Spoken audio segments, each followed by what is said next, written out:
Chicago moms to chat about their lives as working mothers. So please welcome mother of a 1-year-old and founder of eDrop-Off, an online mom guide, Glitter and Bubbles, Corey McFadden.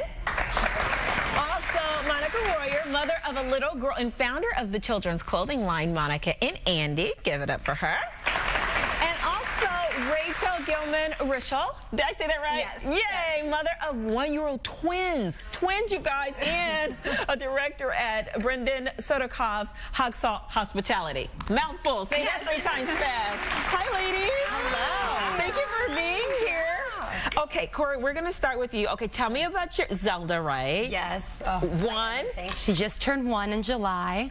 It's been a crazy, rewarding year. And she's your first. Look, she's my first. Your just first. 1, yeah. Okay, do you want more? I do, but I need another year. I want enough time with just her, and I want her to understand a sibling. So, and Mom just got herself back. Yeah, and Mommy just got herself, and Mommy's busy with the business too. There she is.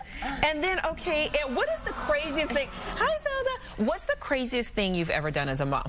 Well, I was saying, so I did something very aggressive. My big thing when I had her was I didn't want to be scared to travel, and I wanted to be able to travel alone. So New York Fashion Week was shortly after I had her, and I, at 3 weeks old, put her on a plane. No way. Me, myself, and I, and schlepped to New York, and we sat. You did not talk to the doctor.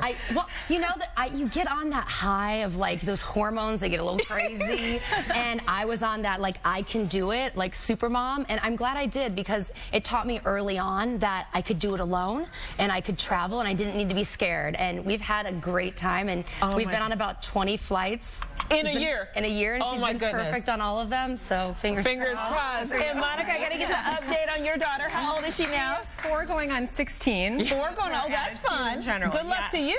And the clothing line, Monica and Andy. Everything's going great. Yeah, we just finished up our first year here in Chicago. We're getting ready to move to New York as well, so lots of exciting stuff happening. Okay, well, 4 years, you might be ready for another one coming up soon, I am. I think we're getting ready.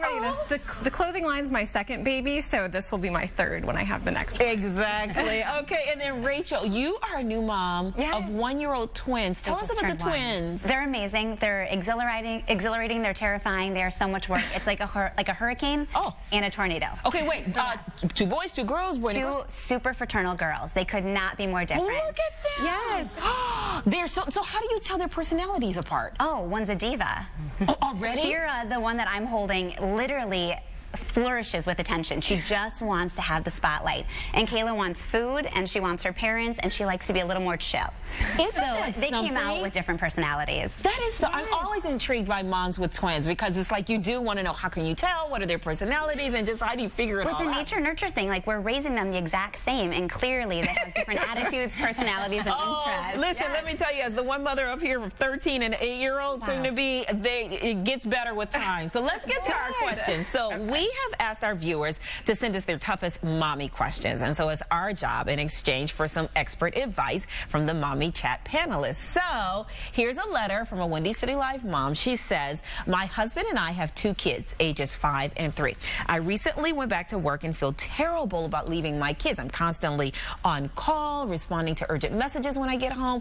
I think I have working mom guilt because I'm always buying them gifts to make up for the time that I'm away. So far, it seems to work. Is it wrong to buy them gifts? Am I a bad parent? How do I help my kids understand I need to spend time working when at home? Love guilty mom. Ooh. I can totally relate. Okay, you start off with this, Monica. I can totally relate to this. So first of all, I think we need to throw away mom guilt altogether. Well, how do we do it? Because I think I suffer from it too. Yeah, and I do too. We all do things. So I think the first thing to understand is that it's okay to do things that you don't think are okay. Sometimes I'm on an investor call and I give my daughter chocolate so that she's a little bit quieter. Everything in moderation. You just need to survive the day. At the end of the day, did you survive? Did your kids survive? It was a successful day then. So then you're saying she shouldn't feel bad about getting them gifts because she's saying it's working for her. I think there's always a good way at the end of the day to evaluate and think, is there a better plan for tomorrow? Could I handle this this a little bit differently. So I'm always trying to improve on what I'm doing from day to day. But I think feeling guilty about it, I mean, it's hard with work. So I try to compartmentalize a little bit where I come home, have dinner, take that break, and then when she goes to bed at 7 o'clock, I'm back on my email. Exactly. So, Corey, what do you think? I mean, I work a lot. I run a large company, and that's been kind of my biggest question is how do you do it all? And I do what feels right. So I parent from the gut. And, you know, I think it's something that you know if you're giving too much. And if you feel you're giving too much, then adjust and pull back. It's like, are you giving your kid an iPod or are you giving them like a Hershey's bar? It's kind of, you know, what scale. Right. And, you know, at the end of the day, like, we all work really well with a little bit of bribery. And Yeah, so even as adults. Rachel, have you found this to be true, too? Well, I don't think that you can buy peace of mind, and I don't think you can ease your guilt with gifts alone. I also think as a working mom, it's not realistic that you're going to walk in the door and you're going to be able to put your phone down and disconnect. So I think every day you strive, every day you try for the balance, and I hope to have it figured out by the time they leave for college. Yeah, that was a nice way to sum up this segment and that 17 more years question. to get this. Yes, well, if you'd like to hear more advice from these working moms, be sure to go to Suntime Splash's Mommy Chats panel. It's at Jim's World Academy. Oh, I've heard about that school, so fabulous. On Wednesday, August 26th, they're going to have music and story reading for your kids, so be sure to bring them along. See, you get to spend time with your kids. You don't have to worry about the mommy guilt. It's the best of both. It's the best of both worlds. Ladies, thank you so much for doing this segment, our very first Mommy Chat segment. We'll be right back, everyone.